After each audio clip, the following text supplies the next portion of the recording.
Bismillahirrahmanirrahim.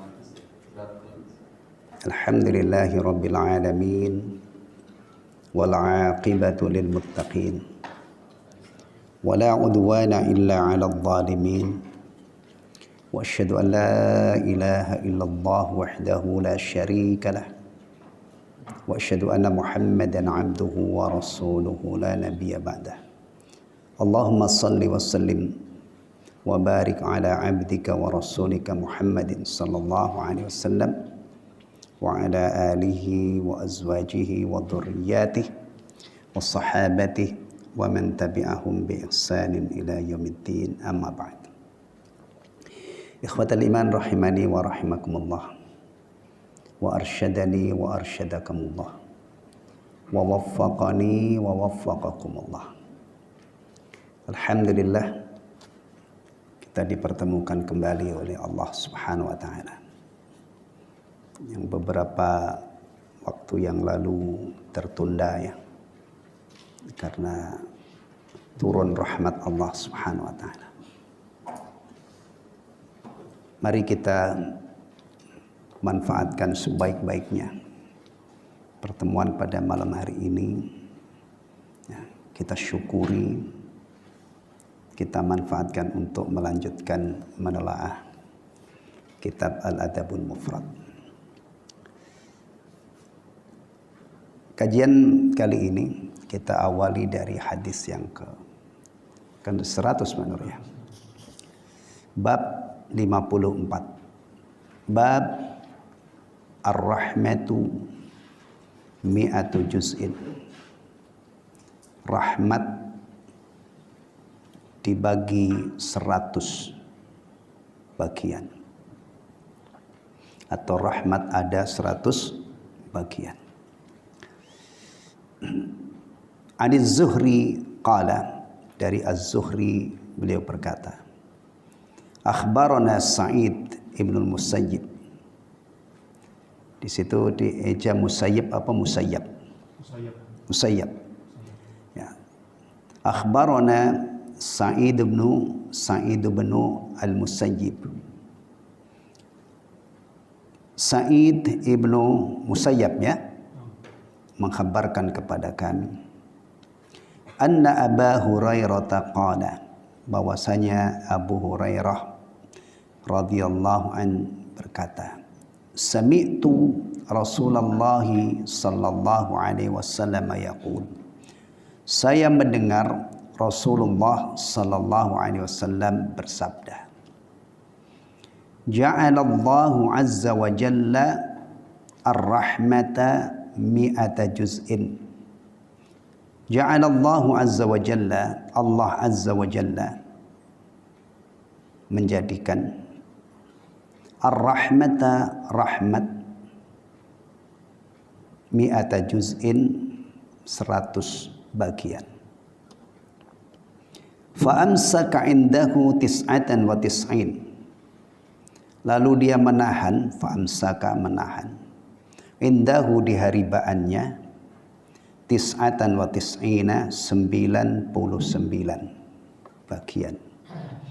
Wa anzala fil ardi juz'an, dan Allah atau dia menurunkan ke bumi atau di bumi 1 bagian. Juz'an wahidan, 1 bagian. Famin dzalikal juz'i, dari 1 bagian itu, yatarahamul khalqu, makhluk saling mengasihi, saling menyayangi. Hatta tarfa'a al-farasu hafiraha an waladiha, hingga seekor induk kuda atau seekor kuda ya, induk kuda mengangkat kakinya an waladiha, dari anaknya, sehingga tidak mencelakai dan tidak menginjak anaknya. Khasyata an tusibah, khawatir akan mengenainya. Allah azza wa jalla menjadikan rahmatnya 100 bagian. ditahan di sisinya, dan 1 bagian diturunkan ke bumi. Dari 1 bagian yang diturunkan ke bumi itu, makhluk-makhluk Allah saling menyayangi. Kemudian Rasulullah membuat contoh di sini kasih sayangnya induk kuda terhadap anaknya. Itu bagian dari 1 rahmat tersebut. Hingga seekor kuda atau induk kuda mengangkat kakinya dari anaknya, khawatir akan menginjaknya atau mengenainya. Baik, fiqhul hadis, kandungan dari hadis yang mulia ini. Fihi bayanur raja'i wal bisyarati lil muslimin. Dalam hadis ini menjelaskan tentang harapan dan kabar gembira bagi kaum muslimin. Wa idkhalis sururi 'alal mu'minin, dan menyenangkan atau menggembirakan orang-orang beriman. Kenapa? Ini ada sesuatu yang sangat istimewa. Li'annal 'adata annal insana yafrahu farhan syadidan. Karena biasanya manusia itu akan sangat bergembira indama yahsulu lahul ilmu bisyai'i al-mau'udi al-mahbu'i, apabila dia mengetahui ada sesuatu yang tersembunyi atau sesuatu yang disembunyikan yang dijanjikan kepadanya. Ya. Bahkan kadang-kadang tidak disebutkan saja itu sudah membuat seseorang gembira. Nah, belajar yang rajin ya. Nanti kalau ini bapak kasih hadiah, itu anak sudah, apalagi kalau misalnya sudah disebutkan hadiahnya. Kalau anak ini misalnya pengen sepeda, nanti bapak hadiahi sepeda. Itu seneng kan? Ya. Ya, ini yang dijanjikan apa? Enggak tanggung-tanggung. Yang disimpan di sisi Allah, di haribaan Allah itu 99 bagian rahmat. Ya, ini harusnya orang-orang beriman memupuk harapannya, mengharap kepada Allah, mudah-mudahan dapat bagian dari rahmat tersebut. Kita sering mendengar penjelasan bahwa orang masuk surga itu karena rahmat Allah.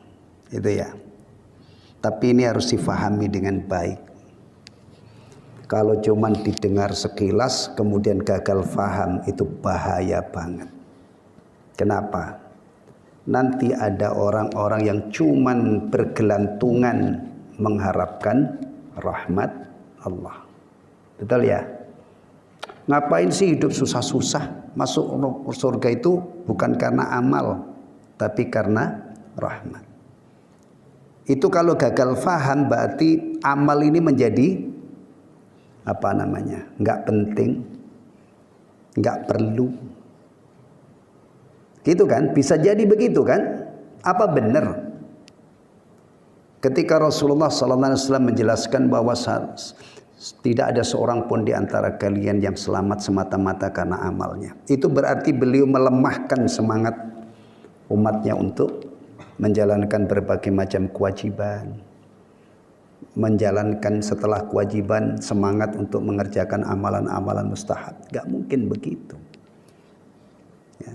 Bahkan nanti juga kalau berawal dari gagal faham ini, itu bisa digunakan untuk menjatuhkan orang-orang yang beramal. Rajin ibadah juga belum tentu masuk surga. Masuk surga itu bukan karena amal, tapi karena rahmat. Ini bahaya ini. Dan kalau kita tidak menyimak penjelasan para ulama gitu ya, ini kalau dijelaskan sepotong-sepotong sekali lagi dan tidak tuntas bisa membuahkan pemahaman tadi. Padahal banyak di dalam Al-Qur'anul Karim Allah sebutkan orang sampai ke surga itu jazaan bima kanu ya'malun, sebagai balasan dari apa yang mereka kerjakan. Nah, itu gimana memadukan ini? Ulama menjelaskan maksudnya amal itu hanya penyebab. Penyebab. Penyebab masuk surga. Bukan berarti kalau kita beramal otomatis kita berhak masuk surga. Enggak, namanya sebab. Kayak misalnya kita ini sakit, kemudian kita berobat, kemudian sembuh. Mendudukkan obat itu hanya sebagai penyebab mendapatkan kesembuhan dari Allah. Gambarannya begitu. Atau ada yang menjelaskan begini, betapapun takwanya seseorang itu dia tidak berhak masuk surga semata-mata dengan amalnya itu. Dia bisa masuk surga itu dengan amalnya itu plus rahmat dan anugerah Allah, fadl. Saya ambilkan contoh ya, ini contoh pendekatan aja. Kira-kira kalau orang-orang pekerja kasar, ya pekerja biasa karyawan, UMR Bekasi berapa? Berapa Pak? Berapa? 5, taruhlah 5 juta ya. Pekerja yang bekerja pol-polan pagi sampai masuk pagi pulang jam pulangnya. Selama sebulan haknya berapa? Ya, haknya 5 juta. Itu haknya kan. Tapi kalau misalnya ada orang bekerja kemudian haknya itu cuma 5 juta. Tapi perusahaannya itu berbaik hati, dia dikasih bonus. Nah, gambarannya begitu. Kita ini dengan amal kita itu tidak berhak masuk surga sampai mendapatkan anugerah, mendapatkan rahmat dari Allah Subhanahu. Amal itu tetap penting. Bahkan kalau kita telusuri orang nggak sholat itu menyebabkan masuk neraka, meninggalkan sholat menyebabkan masuk neraka. Melalaikan saja, melalaikan itu sudah apa?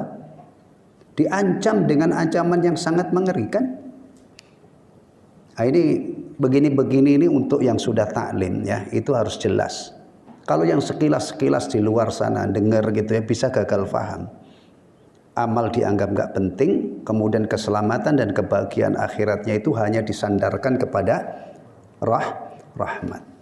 Itu orang benar-benar gagal paham, terpedaya, tertipu. Yang benar adalah dipadukan dua-duanya.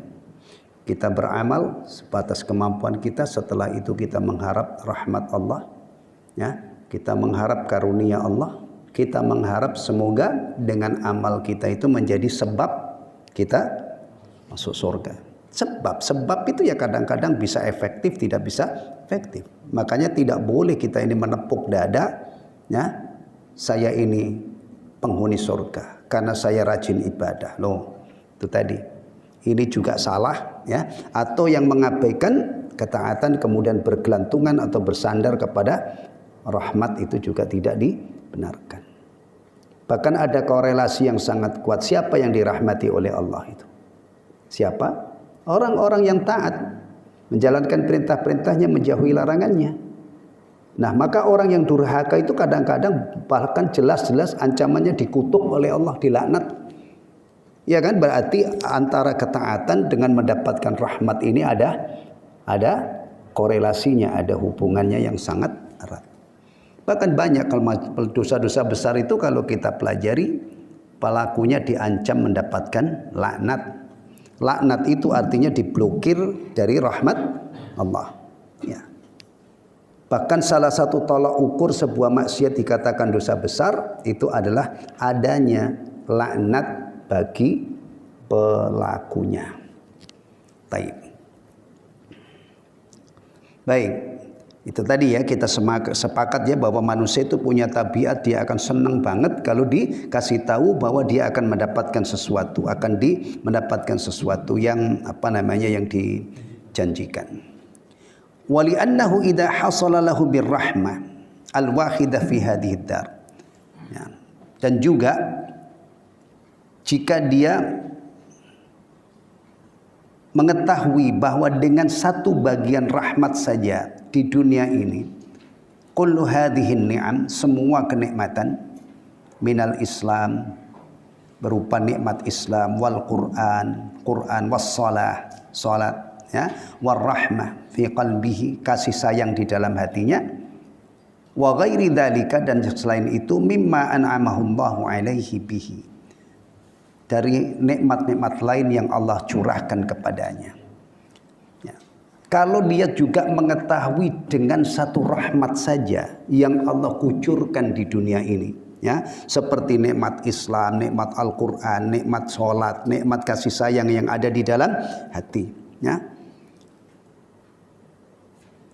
Itu adalah, dan nikmat-nikmat yang lain yang Allah limpahkan atau curahkan kepadanya. Fakaifa dhannu bimi'ati rahmatin fid daril akhirah. Bagaimana dengan 99 rahmat, 99 rahmat di akhirat. Kalau dengan satu saja, ya, sudah menyebabkan sekian banyak kenikmatan yang tidak bisa kita hitung. Bagaimana kalau kembali ke akhirat itu Allah sediakan 99 rahmat spesial untuk orang-orang beriman. Tidak mungkin ada orang yang mati dalam keadaan musyrik. Tidak mungkin ada orang yang mati dalam keadaan kafir. Tidak mungkin ada orang yang mati dalam keadaan munafik dapat bagian dari rahmat ini. Rahmat yang 99 itu ta'alluqnya atau keterkaitannya adalah Allah berikan kepada yang beriman. Kalau di dunia ini rahmat Allah dicurahkan kepada semua makhluknya. Kerbau yang tidak sekolah, ya, dunia binatang yang tidak sekolah, sejahtera, tidak pintar, tidak cerdas. Semua yang makhluk yang hidup di dunia ini ditanggung rezekinya oleh Allah Subhanahu wa taala. Itu bagian dari asar rahmat Allah, pengaruh dari rahmat Allah yang maha luas. Tapi kalau di akhirat, ya, tidak mungkin. Orang musyrik, orang kafir, orang munafik kekal di neraka. Tidak mungkin mendapatkan rahmat Allah. Mereka kembali mendapatkan ghadab, murka, dan laknat Allah Subhanahu wa taala. Masya Allah, itu kalau kita ingat-ingat ini ngeri banget ya. Salah-salah seseorang itu termasuk salah-salah kita ini menjalani hidup itu berakhir dilemparkan ke neraka dan tidak akan keluar selama-lamanya. Tapi ditengok sisi yang lain, kalau hidupnya itu benar, ya, berada di jalan yang lurus. Jalan lurus itu jalan yang paling dekat menghantarkan kita kepada rahmat Allah, kepada surga Allah. Ada kemungkinan masuk surga tanpa hisab, atau yang di bawah itu ada kemungkinan masuk surga tanpa diadab sedikit pun di neraka. Dan yang paling apes istilahnya, kalau masih mati dalam keadaan mukmin, kalau dosa-dosa besarnya itu tidak diampuni oleh Allah, harus dibersihkan dengan diadab di neraka, dan pada akhirnya dientaskan dan nyusul orang-orang yang lebih dulu masuk surga. Ya, ini rahmat ya.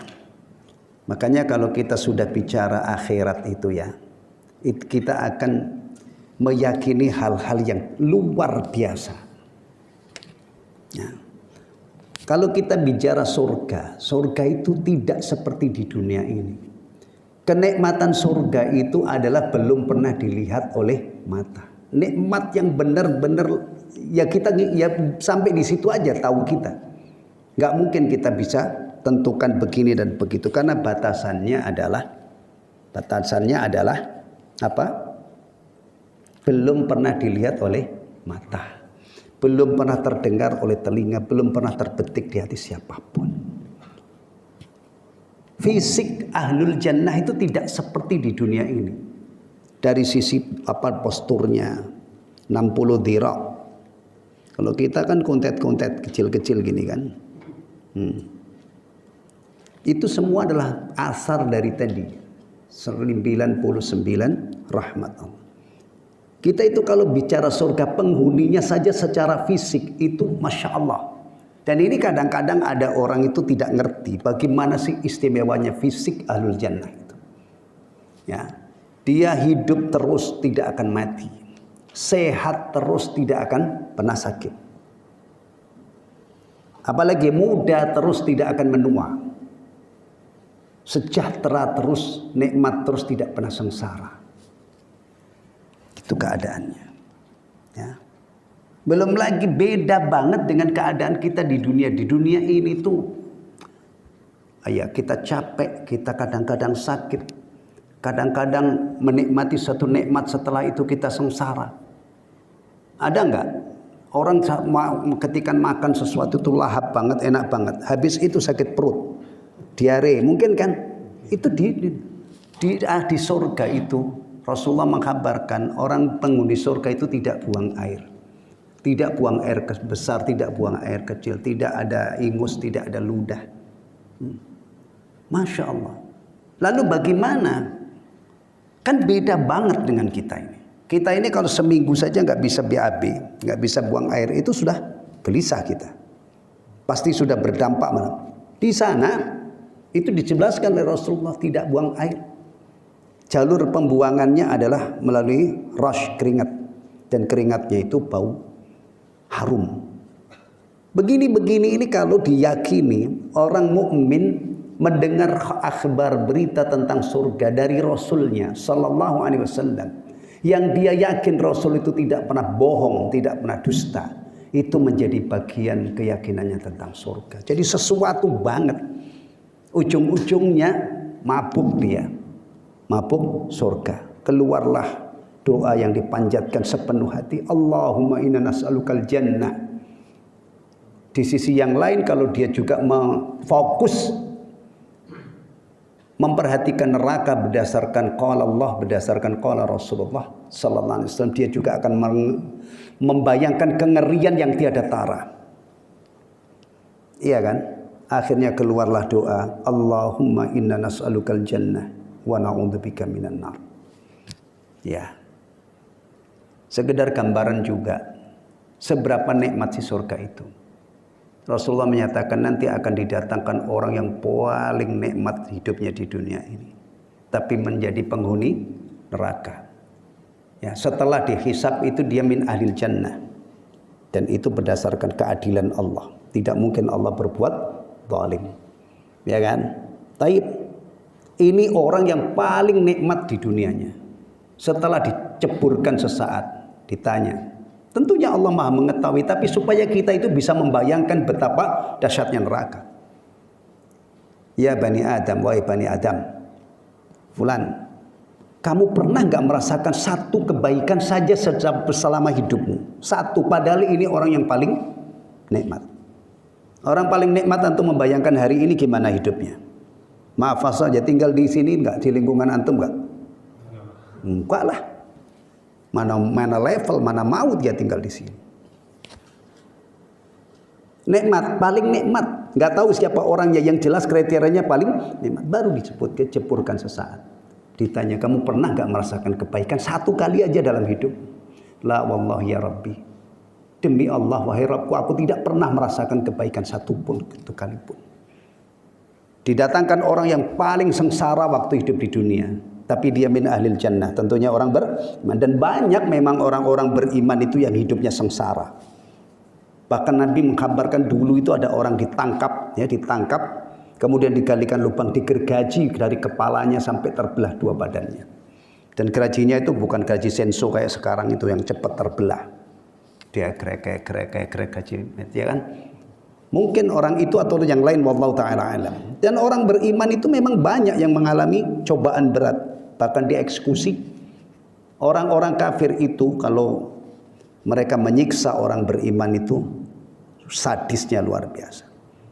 Ashabul ukhdud, orang-orang yang dieksekusi dengan cara dilemparkan ke dalam kobaran api besar. Bahkan kalau ditelusuri tafsirnya itu ada yang sampai mengatakan jumlahnya 70.000 orang yang dibantai itu. Jadi kalau disebutkan orang yang paling sengsara, kemudian min ahlil jannah, itu memang hidupnya orang mukmin itu kadang-kadang di dunia menghadapi cobaan yang sangat berat. Tapi dia min ahlil jannah, baru dimasukkan sesaat ke dalam surga. Ditanya oleh Allah, kamu pernah nggak merasakan kesengsaraan satu kali saja dalam hidup? Jawabnya, la wallahi ya Rabbi. Tidak wahai Allah. Itu gambaran, ya. Sengatan siksa neraka itu bisa membuat orang yang paling megah, paling nikmat hidupnya di dunia, baru sesaat ya, itu sudah dia lupa dulu bahwa dia dulu pernah nikmat. Sebaliknya, orang yang paling sengsara ketika baru dimasukkan sesaat ke dalam surga sudah membuat dia lupa bahwa dulu dia pernah sengsara. Belum lagi kalau di neraka itu kekal. Belum lagi kalau di neraka itu adab itu tidak monoton, tapi terus ditambah, falan nazidakum illa adaba. Maka kata para ulama, ayat neraka yang paling dahsyat ya falan nazidakum illa adaba. Sekali-kali kami tidak akan menambahkan kepada kalian kecuali adab. Jangan dikira kalau adab surga, adab neraka itu saja, monoton. Terus bertambah, khalidina fiha. Innalillahi wa inna ilaihi raji'un. Baik. الثاني وفيه الحث على الإيمان واتساع الرجاء في رحمات الله تعالى المدخرة ليوم القيامة. Dalam hadis ini ada anjuran untuk beriman ya, dan memupuk harapan untuk meraih rahmat Allah yang disimpan di hari kiamat. Dari kiamat Allah simpan 99 bagian rahmat hanya untuk orang-orang beriman. Akhirnya ketika kita mengetahui ini, kita kepingin, bahasa gampangnya itu ngarep, pengen mengharap rahmat Allah. Nah kalau pengen mendapat rahmat Allah, hidup kita ini harus dalam keadaan diridhoi oleh Allah. Kita taat kepada Allah, tapi juga sadar kita itu sekuat-kuatnya kita taat, itu dosa kita pasti masih rembes. Bukan hanya rembes ya, apa istilahnya, yang lebih parah dari rembes itu apa? Bocor dari berbagai jalur. Makanya jangan hanya memacu ketakwaan saja, tetapi juga perbanyak istighfar dan taubat ya. Jadi orang-orang yang kepengen selamat itu ya di dunia ini ya memang banyak yang harus diurus. Ya. Taib. As-salis, dia kesimpulan yang ketiga, innar rahmata sifatun min sifatir rahma, sifatillahi al-ula. Sesungguhnya rahmat itu adalah salah satu dari sifat-sifat Allah yang maha tinggi. Ya. Jadi kita menyifati Allah bahwa Allah itu Dzur-Rahmah, memiliki kasih sayang. Bahkan di antara nama Allah itu adalah Ar-Rahman, Ar-Rahim. Ya. Sifat ini wahiyya tsabitatun minal kitabi was sunnah wa ijma'il ummah. Sifat ini ditetapkan untuk Allah berdasarkan Al-Quran, Sunnah, dan Ijma'. Awas, jangan sampai kita ini ya mengingkari apa yang ditetapkan oleh Allah untuk dirinya. Ya. Karena kalau kita mengingkari apa yang Allah tetapkan untuk zat-Nya, berarti akidah kita itu nanti akan menyimpang. Demikian juga apa-apa yang ditetapkan oleh Allah ditetapkan oleh Rasulullah SAW untuk Allah, kita harus imani. Maka prinsipnya ya atau manhajnya dalam beriman kepada Allah adalah itsbatu ma asbatallahu li nafsihi wa itsbatu ma asbatahu Allahu Rasul sallallahu alaihi wasallam lillah. Menetapkan apa yang Allah tetapkan untuk dirinya, menetapkan apa yang Rasulullah tetapkan untuk Allah. Ya, biasanya ada batasannya min ghairi ta'tilin wala ta'wilin wala tashbih wala takyif. Jangan diberangus sifat itu. Nanti bertentangan, akhirnya akidah kita menyimpang. Atau ditakwil, enggak usah ditakwil. Ya, ditetapkan sebagai sifat yang hakiki, tapi dengan batasan tidak seperti sifat makhluk. Awas, kalau kita menetapkan sifat Allah kok sampai diserupakan dengan makhluk, ini fatal. Ya, tayyib. Kemudian tanpa ditanyakan bagaimananya ya. Karena kalau itu antum cari tidak bakalan ketemu, karena tidak pernah dikhabarkan oleh Allah Subhanahu wa taala. Baik, itu bab besar, itu bab rumit banget itu.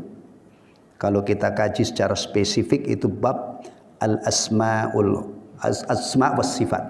Bab nama-nama dan sifat-sifat Allah. Nah, ini tadi disinggung Di sini ada satu kesimpulan bahwa Allah Subhanahu wa taala memiliki sifat Ar-Rahmah.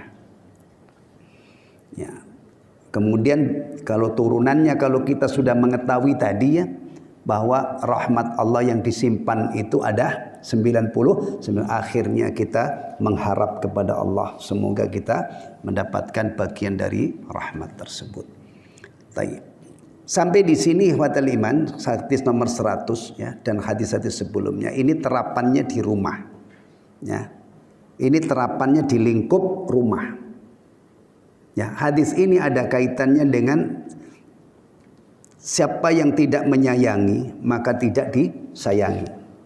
Jadi kalau ada kakek atau ayah tidak sayang sama anaknya, di antara ekspresi sayang itu mencium dengan kasih sayang, maka dia tidak dapat rahmat Allah. Itu, maka di sini sebelum pindah ke hadis-hadis tentang tetangga, hadis nomor 100 adalah menjelaskan tentang rahmat Allah. Karena sebelumnya hadis-hadis yang terapannya di rumah ya, itu ada man la yarham la yurham. Siapa yang tidak mengasihi, tidak menyayangi, maka dia tidak disayangi oleh Allah. Antum masih ingat Rasulullah SAW mencium cucunya? Kemudian ada siapa namanya? Al-Aqra bin Habis radhiyallahu an. Dia mengatakan, ya Rasulullah, saya punya anak 10, tidak ada satupun yang saya cium. Nggak tahu di sini itu ada nggak orang seperti ini. Nah, anaknya bridil, istilahnya anak 10, tapi nggak ada yang dicium. Ada nggak kira-kira? Nggak ada. Insya Allah kalau orang Indonesia itu rata-rata pada sayang sama anaknya. Ya, ini orang Badui Al-Aqra bin Habis radhiyallahu anhu. Ya aneh juga loh kalau anak 10 sampai nggak dicium, itu gimana ya? Ya, aneh ya. Tapi Rasulullah cuma melihat dia, melihat beliau, kemudian Rasulullah mengajari, mendidiknya dengan nih, sabdanya tadi, man la yarham la yurham. Itu kalau orang di sini ya mungkin dicela-cela dulu, diomelin dulu baru diajari. Kamu itu gimana sih? Masa bapak punya anak 10 nggak ada sih? Kamu itu macam apa? Bapak macam apa gitu kan? Mungkin ada itunya dulu ya, pengantarnya itu seperti itu. Tapi antum perhatikan kalau kita baca kisah ini, Rasulullah itu nggak komen, nggak apa istilahnya ya, apa bahasanya Pak Nur, nggak ngomelin dulu baru diajari, cuma dilihat Rasulullah fanadhara ilaih, Rasulullah melihat Al-Aqra bin Habis, kemudian Rasulullah ajarkan dengan sabdanya tadi, siapa yang tidak menyayangi maka tidak disayangi. Ya. Nah sekarang bab 55 ini sudah merambah ke lingkup tetangga. Ya. Insya Allah kitab ini kalau kita kaji itu kita dapat panduan lengkap. Ya. Bab al-wusatu bil jar, bab wasiat berbuat baik terhadap tetangga.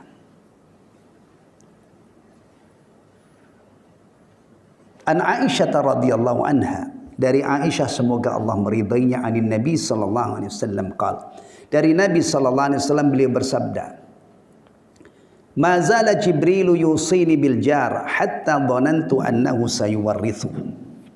Ma zala Jibril tidak henti-hentinya, tidak bosan-bosannya. Jibril senantiasa terus menerus yusini berwasiat kepadaku bil jar, untuk berbuat baik kepada tetangga, ihsan kepada tetangga. Hatta dhanantu, sehingga aku mengira, annahu, bahwasanya Jibril sayuwarrithuhu, akan menetapkan tetangga sebagai ahli waris. Tapi tidak ada ya dalam Islam tetangga itu ahli waris, itu enggak ada.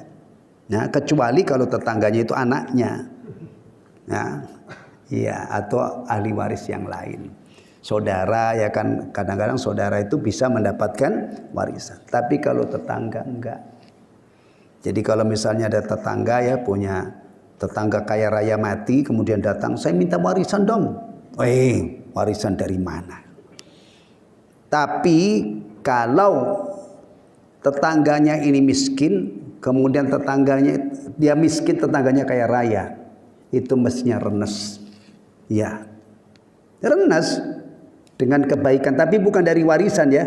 Tetangganya berbagi makanan, diprioritaskan yang dekat dulu kan, atau bayar zakat ya kan. Nah, tetangganya yang kaya raya bayar zakat sementara dia miskin. Kan zakat itu dikucurkan kepada, bisa jadi dia dapat itu.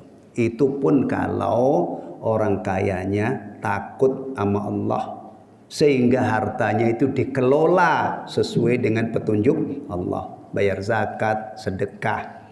Tapi kalau orang kayanya pelit, nah, pagar rumahnya tinggi, ya dia nggak dapat apa-apa. Nah, tapi kalau warisan enggak. Kita introspeksi, tetangga kita itu pernah nggak dapat kebaikan kita. Kalau enggak, berarti setelah kita belajar ini, kita rubah. Ya, iya. Kalau kaya ya kasih hadiah. Momen hadiah itu banyak loh. Pulang umroh hadiah tetangga, atau mungkin safar kemana, ya kemana-mana lah, selalu ada makanan-makanan oleh-oleh yang ini, mulai dari Sabang sampai Merauke ya, itu kalau kita hitung itu sampai adzan isya itu belum selesai. Antum dari Medan bawa makanan Medan yang ikonik, bawa pulang, dibagi-bagi tetangga, hadiah. Ini kadang-kadang orang belajar sunnah, Masya Allah, dengan tetangganya nggak pernah kecipratan apa-apa. Ya, nanti kita banyak mendapatkan ilmu dari sini. Taib. Fiqhul hadis, kandungan hadis yang mulia ini. Al-awwal bayanu idhami haqqil jar, menjelaskan tentang besarnya hak tetangga. Wa fadlil ihsani ilaih, dan keistimewaan, apalagi keutamaan berbuat baik kepadanya. Kita punya tetangga, kita punya peluang untuk mendapatkan ganjaran yang besar dari Allah Subhanahu wa taala. Kita punya tetangga, kita punya peluang untuk dapat dosa yang besar dari Allah, menyakiti mereka. Mari kita bangun sebuah prinsip ya. Kita muslim. Urusan kita dengan sesama manusia itu tidak berhenti hanya pada manusia tersebut. Urusan kita dengan manusia itu bermuara kepada Allah Subhanahu wa taala. Kita punya keluarga, punya istri, kalau kita sayang istri kita mendapatkan ganjaran yang besar dari Allah. Tapi kalau kita dolimi, kita punya anak kita dolimi, nah kita menanggung dosa besar. Apalagi ibu. Kita punya ibu, kita punya bapak nggak berbakti, itu urusannya bukan hanya dengan ibu. Kita melakukan dosa besar, berarti urusannya dengan Allah. Coba kalau kita itu begini, ini prinsip kita. Tidak ada orang remeh di mata kita. Termasuk pekerja-pekerja. Bos besar punya anak buah, punya pekerja. Kalau dia ingat, kalau saya ini bayarkan, saya tunaikan hak-haknya, saya dapat ganjaran dari Allah. Tapi kalau saya dolimi, urusan saya dengan Allah. Ini prinsipnya orang Islam itu begitu. Ya. Bahkan dengan hewan saja itu, ini kan? Benar gak? Benar gak? Apa berlebihan? Saya kasih bukti. Rasulullah mengisahkan ada seorang pelacur Bani Israel. Menurut satu riwayat itu pelacur ngasih minum anjing yang kehausan. Apa yang dia dapat? Dibalas oleh Allah, dapat rahmatnya. Sebaliknya ada Rasulullah mengkhabarkan ada wanita yang disiksa gara-gara mendolimi seekor kucing. Dah, ini agama kita. Kalau kita fahami dan kita praktekkan, kita punya peluang dari hablum minallah dan hablum minan nas. Kalau dikumpulkan, insya Allah mudah-mudahan menjadi tadi penyebab kita dapat rahmat Allah. Tapi kalau sudah kepada Allah nggak ihsan, atau ihsan kepada Allah, bahkan bisa digambarkan misalnya itu saking getolnya. Misalnya orang kalau getolnya sholat itu biasanya apa? Ada asar apa secara fisik? Sholat sampai keningnya itu ada asar sujud secara fisik. Tapi dia jahat sama manusia, berpotensi sholatnya itu habis di mahkamah Allah Subhanahu wa taala. Benar gak? Benar gak? Sudah pernah dengar itu kan? Orang yang bangkrut, yang pailit itu, yang dikenalkan oleh Rasulullah dulu kepada para sahabatnya, dan alhamdulillah sampai ini masih utuh hari ini. Riwayat Rasulullah mengajarkan siapa orang yang bangkrut itu. Ya. Bisa kita temukan hari ini riwayat Muslim dari Abu Hurairah radhiyallahu anhu. Enggak usah antum baca Sahih Bukhari. Di Riyadhus Shalihin ada. Ya. Riyadhus Shalihin kan semacam rangkuman ya. ikhtisar daripada sunnah Nabi. Ya. Tayyib. Jadi hak tetangga itu besar. As-tsani fihi jawazut tama' fil fadl idza tawalatin ni'am. Yang kedua dalam hadis ini menunjukkan boleh berharap mendapatkan anugerah jika mendapatkan berbagai macam kenikmatan. Ats-tsalits fihi jawazut tahaddus bima yaqa'u fin nafs min umuril khair. Hadis ini juga menunjukkan boleh membicarakan atau mengungkapkan apa yang ada di dalam hati dari hal-hal yang baik. Karena Rasul mengatakan saya mengira, saya menyangka, itu kan berarti di dalam hatinya kan? Tapi diungkapkan bahwa Jibril itu akan menetapkan tetangga sebagai ahli waris. Hadis berikutnya, An Abi Shuraih Al-Khuzai, dari Abu Shuraih Al-Khuzai radhiyallahu anhu. Ani Nabi sallallahu alaihi wasallam, dari Nabi sallallahu alaihi wasallam. Beliau bersabda, "Man kana yu'minu billahi wal yaumil akhir," barang siapa yang beriman kepada Allah dan hari akhir.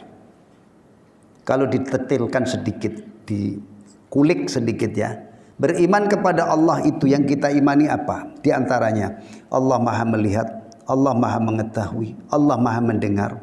Allah akan membalas perbuatan kita sekecil apapun, baik itu kebaikan maupun keburukan, ya kan?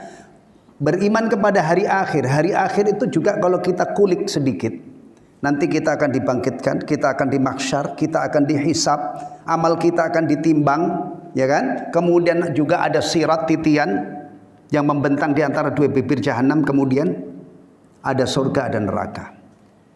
Atau kalau disederhanakan, yang paling pokok di akhirat itu adalah ingin selamat dari azab Allah dan dimasukkan ke dalam surga. Ini luar biasa. Ya, Rasulullah itu dianugerahi oleh Allah keistimewaan jawami'ul kalim. Bisa mengungkapkan sesuatu itu ringkas padat. Ketika Rasulullah memotivasi umatnya ya, untuk melakukan kebaikan itu kadang-kadang cuma diingatkan dua hal, iman kepada Allah dan hari akhir. Enggak usah panjang lebar ini dan itu, memberi agitasi yang yang panjang lebar, cukup. Falyuhsin ila jarihi, maka hendaknya dia berbuat baik kepada tetangganya. Atau dia harus berbuat baik kepada tetangganya. Jadi kalau ada orang jahat sama tetangga, bisa kita nasihati dengan metode ini. Kamu nggak takut sama Allah? Allah Maha tahu loh, Maha melihat perbuatan jahatmu itu kepada tetangga. Karena Allah Maha mengetahui. Kamu tidak takut di akhirat nanti kamu dihisab, diberi balasan atas dosa. Wa man kana yu'minu billahi wal yaumil akhir falyukrim dhaifah. Barang siapa yang beriman kepada Allah dan hari akhir, maka hendaknya dia memuliakan tamunya. Ini juga ajaran istimewa. Perintah berbuat baik kepada tetangga itu ya, kalau dicerna dengan akal sehat klop, memang harus baik sama tetangga. Masa dengan tetangga bermusuhan? Ajaran memuliakan tamu itu juga kalau kita cerna dengan akal yang bening, memang tamu itu harus dimuliakan. Antum bisa bayangkan diri kita sendiri, kita jadikan aktornya, kita jadikan pemainnya. Kita datang jauh-jauh ke rumah seseorang, ternyata sahibul bait itu menerima kedatangan kita dengan tidak baik, tidak dimuliakan. Itu rasanya kayak apa? Apain lo datang? Nyambut itu nggak ada senyumnya, nggak ada ramahnya, bukain pintu. Beda kan kalau semua monggo, dibukain pintu. Kalau ini kan, kalau ini kan monggo gitu ya. Kalau mempersilakan tamu di Jawa gitu kan, bukain pintu, disuruh duduk, ya kan. Kemudian kalau ini diservis makannya. Ya. Makanya kalau punya duit lapang itu bangun kamar, ya kamar. Atau kalau misalnya kamarnya nggak ada, ya udah inepin di hotel itu kan banyak. Pakuan ada hotelnya ya, mewah itu, bintang berapa? Iya, ikram muliakan tamu sesuai dengan kemampuan kita tentunya. Man kana yu'minu billahi wal yaumil akhir falyakul khairan aw liyasmut. Barang siapa yang beriman kepada Allah dan hari akhir, maka dia harus bertutur kata yang baik atau diam. Cuman ada 2 pilihan. Urusan lidah ini, kita itu cuma dikasih 2 pilihan. Ngomong yang baik atau diem. Tapi subhanallah, betapa liarnya lidah kita ini. Betapa sulit dikendalikan. Bahkan kadang-kadang ada orang itu yang begitu ekstra hati-hati di titik yang lain. Tangannya tidak pernah nyolek-nyolek perempuan. Nyolek aja enggak. Salaman dengan yang ini yang tidak halal dia tidak mau. Kemaluannya juga terjaga ketat, bersih. Tangannya juga tidak pernah melukai orang. Tapi kadang-kadang lidahnya masih tidak terkendali. Untuk perhatikan perjuangan kita untuk menjadi muslim sejati itu banyak, ya. Kita diuji oleh Allah dengan perintah-perintah ini. Dari sini kalau kita amalkan ini, kita dapat keuntungan yang luar biasa. Bahkan dari ide yang terakhir jadi ya, seandainya orang itu nggak punya uang sepeser pun, dia tidak bisa bersedekah, tapi lidahnya itu aktif mengucapkan ibadah-ibadah qauliyah, dia punya tabungan akhirat yang banyak banget aneka ragamnya. Tabungannya yang berupa ucapan itu ada tilawatul Quran, ada tasbih, ada tahmid, ada salawat, ada istighfar, banyak. Ya. Baik, adzan dulu dan baru kita lanjutkan. Kandungan hadis 102. Ilhaqud darari bil jar qawlan aw fi'lan munafin li kamalil iman. Menimpakan gangguan. Darar atau apa? Darar itu apa? Di situ apa Pak Nur terjemahnya? Gangguan ya. Terhadap tetangga, qawlan dengan ucapan, aw fi'lan atau perbuatan. Kita sepakat ucapan itu bisa menyakiti tetangga? Nah, bisa.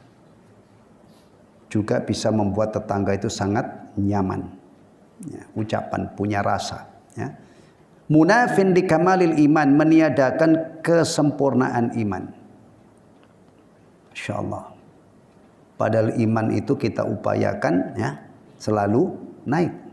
Kita upayakan selalu bertambah. Nah, ganggu tetangga, menyakiti tetangga itu bisa mengurangi kesempurnaan iman. Iman bertambah karena ketaatan, berkurang karena kemaksiatan. Jadi nyakiti tetangga itu maksiat. Wa munaqidun li sifati ibadir rahmat, dan meniadakan sifat hamba-hamba Allah yang Maha Penyayang. Ya. Jadi kalau kita ini pengen menjadi ibadur rahman, maka lengkapilah diri kita ini dengan sifat ini. Ya. Baik kepada tetangga, ya kan, memuliakan tamu dan seterusnya tadi yang disebutkan. Ats-tsani lidhaifi haqqun, tamu punya hak. Fayan bagi alal muslim, maka seyogyanya bagi seorang muslim an yuqriya dhaifahu, untuk menjamu tamunya, wa yastaqbiluhu bi talaqatil wajhi, menyambut dengan wajah yang berseri-seri, wa yu'ajjila lahul wajibat wal wajibat al ghidaiyah, dan segera menyuguhkan makanan, wa yaqumu bi khidmatihi bi nafsihi, dan dia melayani tamunya dengan dirinya sendiri. Ini ya. Begini nih ikhwatul iman, kadang-kadang itu kita tidak paham. Hanya sampai kepada memuliakan tamu tapi tidak tahu detailnya. Ya kan? Kita itu urusan beragama itu sering kekurangan kita beragama itu adalah memahaminya itu tidak detail, sehingga prakteknya juga tidak tuntas. Ya, saya yakin sering disuarakan itu kita ini diwajibkan memuliakan tamu, tapi bentuk realnya itu gimana? Ya Allah, hari ini itu kadang-kadang kehidupan kita ini banyak sekali yang tidak kita latih dan tidak kita biasakan. Ya.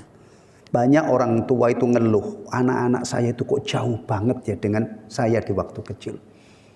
Dulu itu anak-anak itu diajari mandiri, diajari apa misalnya kebersihan, sehingga tuanya itu benar-benar terbiasa. Orang itu kalau misalnya jadi di waktu kecilnya itu dididik di keluarganya menjaga kebersihan, tidak mungkin ya insya Allah hasilnya itu ketika tua begini sensitif banget lihat sampah, lihat kertas, lihat daun itu dia habis diem. Apalagi lihat kamar mandi kotor misalnya, akhirnya orang itu jaga karena terbiasa. Ya. Diajari sopan santun ya kan, kalau misalnya anaknya itu ketemu orang tua salim sama mbah itu, salim sama ustadz itu, salim sama bapak itu. Itu nanti lama-lama insya Allah kalau tumbuh begini ini, menghormati orang, memuliakan orang, berinteraksi dengan orang itu ini banget. Kadang-kadang ada orang membawa anak kecilnya di tempat itu, maksudnya diajari adab tuh, salim dengan ini, salim. Enggak diajak. Ya, baik. Perhatikan ini. Nih cara menyambut tamu yang disebutkan di sini. Ini praktek dari ikramud dhaif, menjamu tamunya, menyambut dengan wajah yang berseri-seri, segera disuguhkan makanan. Apalagi kalau jauh-jauh dia sampai di rumah kita lapar ya kan, thayyib. Apalagi kalau pulang misalnya diantar dengan ini. Kira-kira ada orang tamu itu datang ya, pulang baru keluar rumah antum tutup pintu jebret gitu gimana? Hah? Iyalah, beda dengan antum tutup pelan-pelan bukain pintu bahkan diantar. Atau yang mau lebih istimewa lagi kalau pulangnya misalnya ke terminal, kita punya waktu kita anterin ke terminal. Kita anteri ke stasiun misalnya, Masya Allah. Begini nih. Kadang-kadang ya Allah kita itu nih, banyak. Antum perhatikan ya, kita itu kalau mengamalkan sunnah itu seperti apa namanya, aktor serba bisa. Punya tamu gimana menjadi tuan rumah yang manis, yang memuliakan tamunya. Nanti berinteraksi dengan orang-orang sepuh gimana adab kita, dengan orang-orang dhu fadl, mungkin ulama atau pejabat yang punya kedudukan, berinteraksi dengan anak-anak. Nah ini kadang-kadang kita hidup itu flat satu warna, manyun aja, nggak pernah senyum, nggak pernah ini. Akhirnya anak-anak nggak dapat haknya. Padahal Rasulullah itu kalau ketemu anak-anak apa yang dilakukan? Sallallahu alaihi wasallam. Menyalami anak, mencandai anak, ya kan? Kemudian Anas bin Malik melihat itu, akhirnya dipraktekkan oleh Anas bin Malik. Nah kita membaca hadis-hadis itu mestinya kita juga berlatih. Hidup kita ini berbagi dengan banyak orang, ada istri. Kayak begini ini kita di masjid ini kan dari maghrib tadi kan ibadah ya, kita taklim. Pulang nanti misalnya pulang, antum ketemu istri, apalagi yang masih muda-muda itu, tua kayak saya. Nah, istri antum nunggu di rumah misalnya, antum sampai di rumah tilawah sampai nanti menjelang mau tidur. Istri antum gelisah, dah tidur dulu kamu, saya mau tilawah. Apakah begini hidup itu? Kira-kira kalau modelnya begini ini hidup hanya untuk ibadah, padahal kita punya istri. Kira-kira betah berapa lama istri itu nemenin kita? Betah berapa lama? Bagus, betah berapa lama? Nah kalau betah sebulan aja udah hebat istri antum itu. Iya. Hidup ini berbagi dengan banyak. Ada anak yang harus kita perhatikan. Bermuamalah dengan anak itu ya dengan keriangan, dengan apa namanya, canda. Tayyib. Ini tamu ya. Fihi istihbabu tarkil kalam al-mubah khaufan min injirarihi ilal makruh awil haraj. Dalam hadis ini ada anjuran untuk meninggalkan omongan yang mubah. Kalau omongan ini kita hitung-hitung, kita pikir-pikir secara mendalam ternyata cuma mubah, itu baiknya ditinggalkan. Karena dikhawatirkan dari mubah nanti kita terseret akhirnya ke hal yang makruh, yang tidak baik. Jadi kita urusan lidah ini jemaah sekalian, mestinya itu dipikir dalam-dalam. Ya, kadang-kadang ada ya kita itu ini ketemu orang ini, apa yang cocok untuk saya, ucapan dipikir. Tidak asal ngomong. Antum jangan mengira bahwa orang Islam itu adalah orang yang ceroboh kemudian setelah itu dengan gagahnya dia minta maaf. Bukan begitu. Orang Islam itu bertindak, berucap itu dipikir dalam ekstra hati-hati. Jadi minta maaf itu langka karena sudah berawal dari kehati-hatian. Ini kan kadang-kadang ada orang itu plak-plok ngomong sininya kemudian maaf. Kita tidak dihadirkan seperti itu. Pikir dalam-dalam. Ya, ini ucapan loh ya. Kalau memang bagus ucapkan. Kalau hanya mubah saja dihindari, dikhawatirkan dari mubah nanti kita terjerumus ke hal yang ucapan-ucapan yang tidak baik. As-samtu terakhir khairun minal kalam alladzi la faidata fi. Diam itu lebih baik daripada bicara yang tidak ada faedahnya. Tapi jangan full diam. Karena kita itu juga diperintahkan untuk mengucapkan kalimat-kalimat yang bagus. Full diam itu berarti nggak beres. Terlalu banyak omong nggak dipikirkan juga nggak beres. Maka kesalahan manusia dengan lidahnya itu ada istilah syaitanun natik wa syaitanun akhras. Setan ngoceh, seharusnya dia diem tapi dia ngomong. Atau setan bisu, seharusnya dia mengucapkan ucapan yang baik. Ini tadi kaitannya dengan tamu ya. Ada yang frekuensinya lebih tinggi. Tamu itu belum tentu sebulan ada tamu, belum tentu setahun ada tamu. Tapi kalau simpang siur berpapasan dengan muslim, apa yang diajarkan oleh Rasulullah? Lihat posisi kita ketika ketemu sama muslim itu. Saya yang memberi salam atau dia yang memberi salam? Kalau kita dalam posisi memberi salam, cepat ambil kesempatan itu.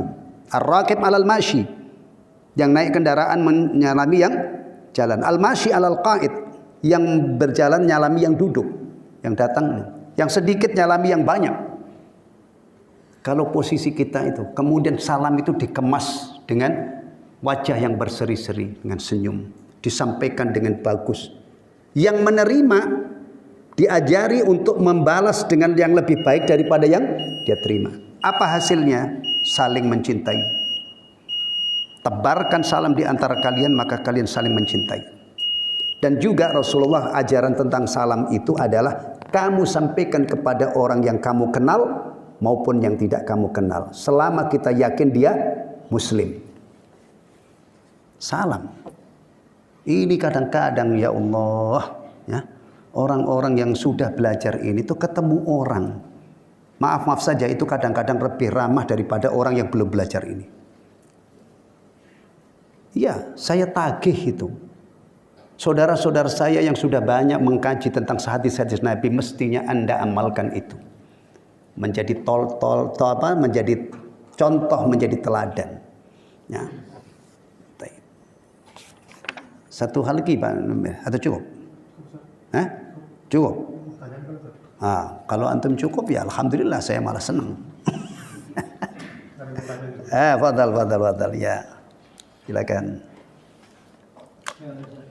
Ya. Yang pertama masalah tetangga.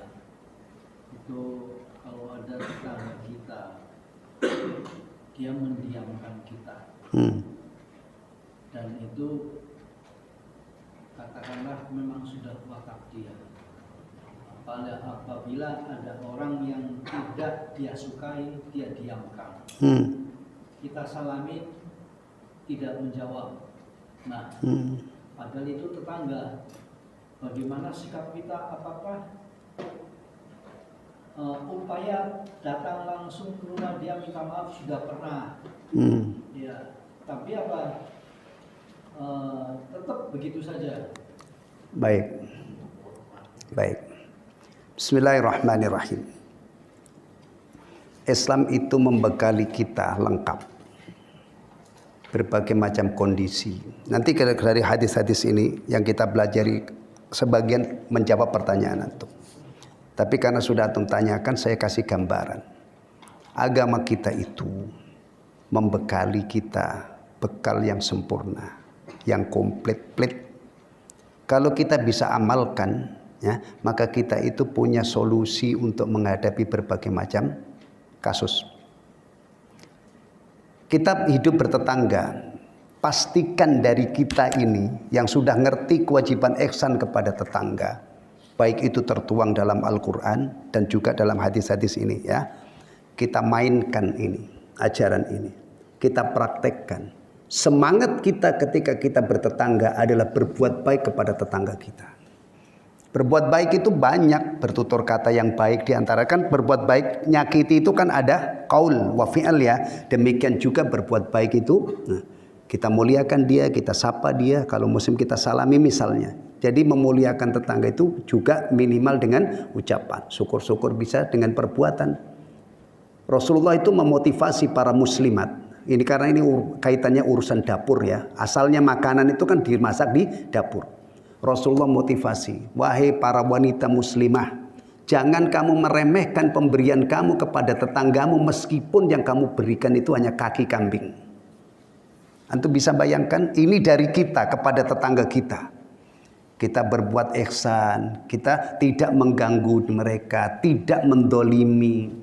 Mendolimi itu kalau dalam Islam berkait dengan darahnya, tidak kita lukai, mengambil hartanya, tidak juga menginjak-injak kehormatannya, ya kan? Nah, kita tidak menghinanya, tidak menfitnahnya dan lain sebagainya. Itu dari kita.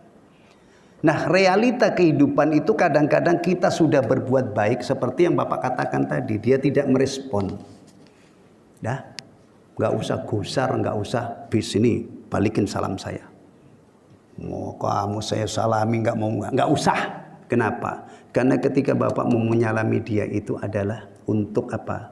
Mendapatkan balasan dari Allah.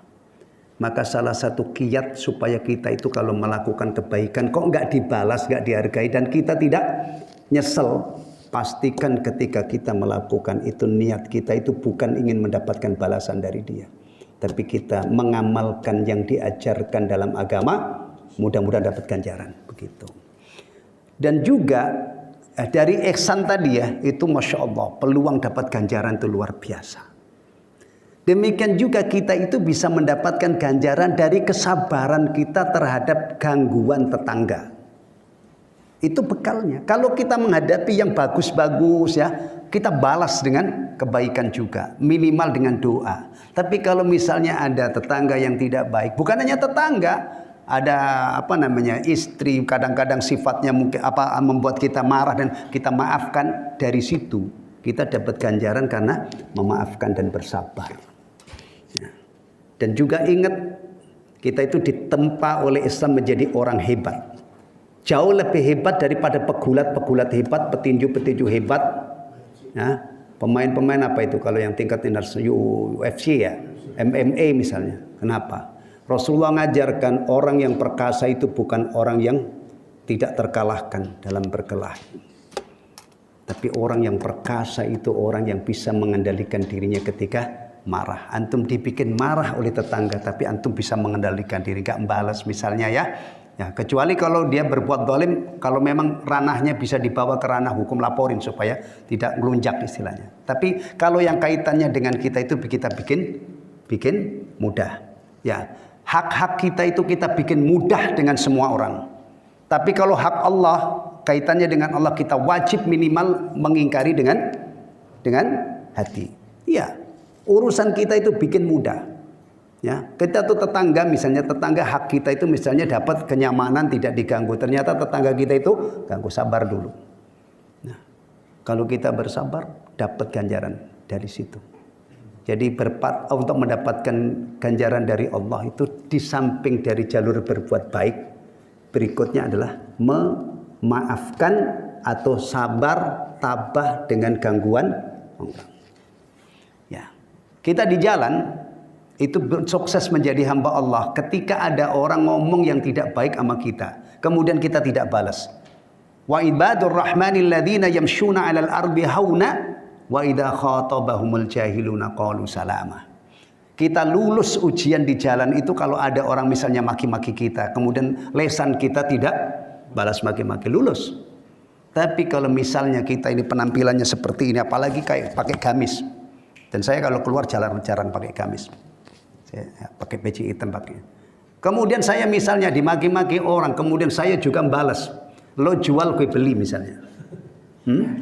Lo jual gue borong misalnya. Lesan saya itu juga kotor. Itu orang pasti menyalahkan saya. Jadi orang begitu sudah tahu begitu diladenin. Kan saya yang berpenampilan begini ini disalahin orang kan. Coba kalau kita sabar, itu orang banyak simpatik pada kita. Ya, itu gambarannya Pak ya. Jadi kadang-kadang kita dan ini realita. Sampai di zaman Rasul nanti kita ketemu ada orang lapor kepada Rasul disakiti tetangganya. Dikasih arahan oleh Rasulullah yang akhirnya itu jitu banget hasilnya. Udah kamu pulang, keluarkan itu barang-barangmu ke pinggir jalan. Kemudian orang-orang yang lewat itu pada tanya, kenapa kok barang-barangmu kamu keluarkan ke pinggir jalan? Saya dikasih diperintah oleh Rasulullah. Karena saya disakiti tetangga saya diajari oleh Rasulullah, diperintah oleh beliau sallallahu alaihi wasallam untuk mengeluarkan barang-barangku ke pinggir jalan. Akhirnya orang tahu masalahnya. Semua orang yang lewat itu mengutuk tetangga yang jahat. Allahumma al'anhu, Allahumma khzih. Ya Allah, kutuklah dia dan hinakan dia. Sampai kepada tetangga yang jahat ini akhirnya ampun. Udah balikin, masukin lagi barang-barangmu. Demi Allah saya tidak akan menyakitimu lagi. Tapi cara begini ini kalau antum praktekkan sekarang, misalnya saya ada orang ngelapor, keluarin barangmu. Ya, pertama tidak ada orang peduli sekarang. Barang dikeluarkan, antum meleng sedikit, hilang. Barangnya hilang, tetangganya belum tentu. Tapi di zaman itu beliau pernah mengasih solusi itu dan efektif. Sampai klimaknya tetangga yang jahat itu mengatakan, demi Allah irji mata'ak, balikan ke lagi barang-barang. Wallahi inilah uti. Demi Allah saya tidak akan menyakiti kamu lagi.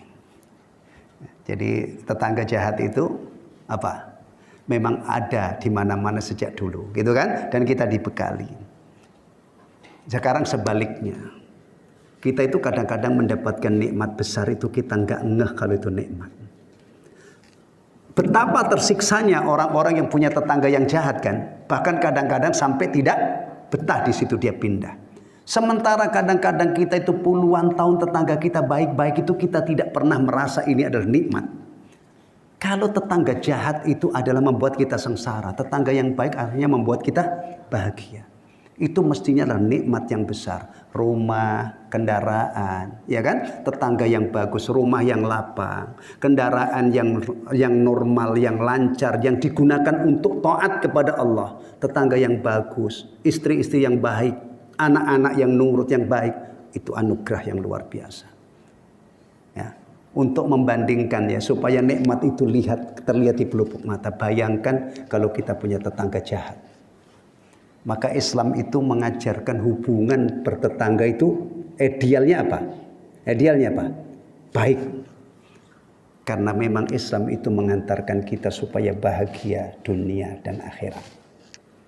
Seandainya agama ini hanya menawarkan kebahagiaan nanti di barzah dan di akhirat.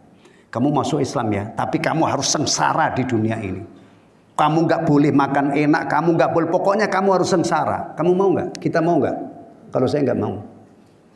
Kalau yang ditawarkan itu saya nggak mau, karena doa saya itu, keinginan saya yang ideal itulah Rabbana atina fid dunya hasanah wa fil akhirati hasanah wa qina adzabannar. Dan bagi kita orang Islam itu mestinya beragama itu sampai punya keyakinan itu. Agama saya ini menghantarkan saya bahagia dunia dan akhirat, dengan catatan saya faham dan saya amalkan. Ya.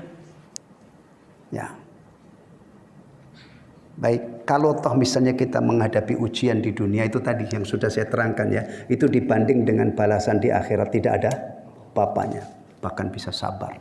Ya. Wallahu ta'ala alam bissawab. Subhanakallahumma bihamdika asyhadu an la ilaha illa anta astaghfiruka wa atubu ilaik. Assalamualaikum warahmatullahi wabarakatuh. Waalaikumsalam.